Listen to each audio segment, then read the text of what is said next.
Pessoal, aqui é Lilica2022, trazendo aqui um vídeo de como subir de nível facilmente no Pou.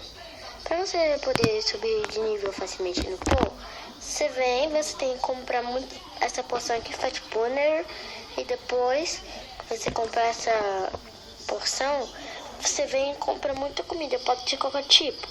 Aí você vem e dá pra ele assim. Maldito Pou.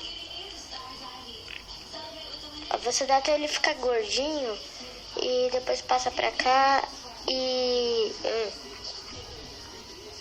você vem aqui e dá. Então você clica nesse pouzinho e seu nível tá assim, 11%. Você repete a mesma coisa assim.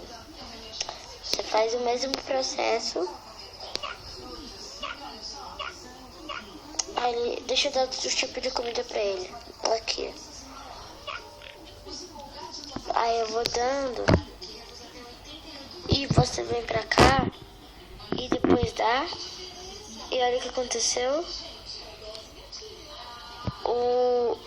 Aqui mudou a porcentagem aqui de você subir de nível. Então é isso que acontece, pessoal. Se gostaram do vídeo, clique em gostei, adicione a favoritos.